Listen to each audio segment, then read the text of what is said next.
क्या आप जानते हैं कि कनाडा में अब बड़ा इमिग्रेशन बदलाव हो सकता है?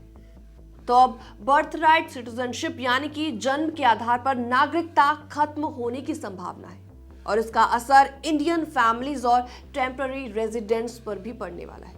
तो चलिए डिटेल में पूरी खबर आपको बताते हैं। नमस्कार, मैं हूं आपके साथ प्रेरणा कौशिक। तो कनाडा की कंजर्वेटिव पार्टी ने 8 अक्टूबर 2025 को यानी कि इसी साल 8 अक्टूबर को एक नया प्रपोजल पेश किया और इसके अनुसार कनाडा में जन्म लेने वाले बच्चों को सिटीजनशिप सिर्फ तभी मिल पाएगी जब कम से कम एक पेरेंट कैनेडियन सिटीजन या फिर परमानेंट रेजिडेंट हो।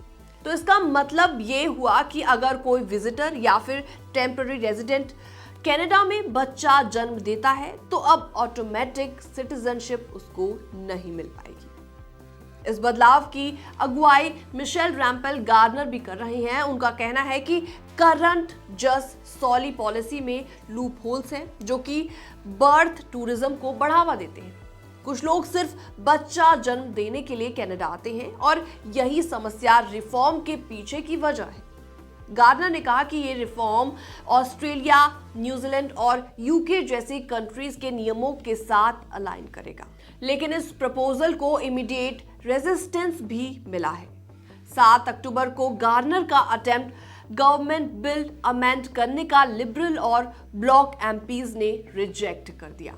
तो ऐसे में क्यों कंजर्वेटिव्स कर रहे हैं ये पुश, ये भी जान लीजिए। क्योंकि कनाडा में टेम्पररी रेजिडेंट्स की संख्या 2019 से 2024 तक 2.8 मिलियन तक बढ़ गई, यानी कि 150% का जंप। इससे पब्लिक सर्विसेज पर प्रेशर बढ़ा, हाउसिंग क्राइसिस और इन्फ्लेशन बढ़ा और इसी के चलते अफोर्डेबिलिटी भी काफी ज्यादा कम हो गई। कंजर्वेटिव लीडर पियरे पोलिवेरे का कहना है कि वोटर सेंटिमेंट्स इस इशू पर स्ट्रांग है। पोल्स में 62% कैनेडियंस स्ट्रिक्टर रेजिडेंसी रूल्स का सपोर्ट करते हैं। लिबरल जस्टिस मिनिस्टर सीन ने इसे फियर मॉन्गरिंग कहा और बताया कि बर्थ टूरिज्म कुल बर्थ का सिर्फ 1% है। एमनेस्टी इंटरनेशनल कनाडा और OCASI जैसी ऑर्गेनाइजेशंस ने चेतावनी दी है कि ये रिफॉर्म मिक्स्ड स्टेटस फैमिलीज और स्टेटलेस बच्चों के लिए मुश्किल पैदा कर सकता है। पब्लिक ओपिनियन इसमें डिवाइडेड है। 48% लोग इसको सपोर्ट करते हैं और 42% अपोज। सरकार यंगर कैनेडियन बदलाव के खिलाफ है। तो ऐसे में विश्व में सिर्फ 35 देश अनरिस्ट्रिक्टेड बर्थ राइट सिटीजनशिप देते हैं, ज्यादातर अमेरिका में। इंडियन कम्युनिटी पर इसका क्या असर पड़ेगा अब ये भी जान लीजिए। इंडिया से कनाडा आने वाले टेम्पररी रेजिडेंट्स और स्टूडेंट्स के लिए बदलाव सीधे इंपैक्ट कर सकता है।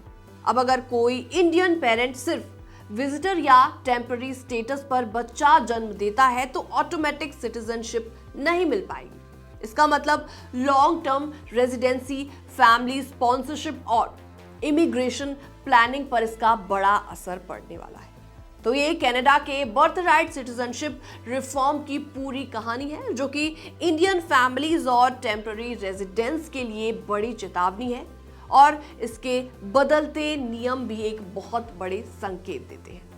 फिलहाल इस खबर में इतना ही। बाकी तमाम अपडेट्स के लिए आप बने रहिए हमारे साथ।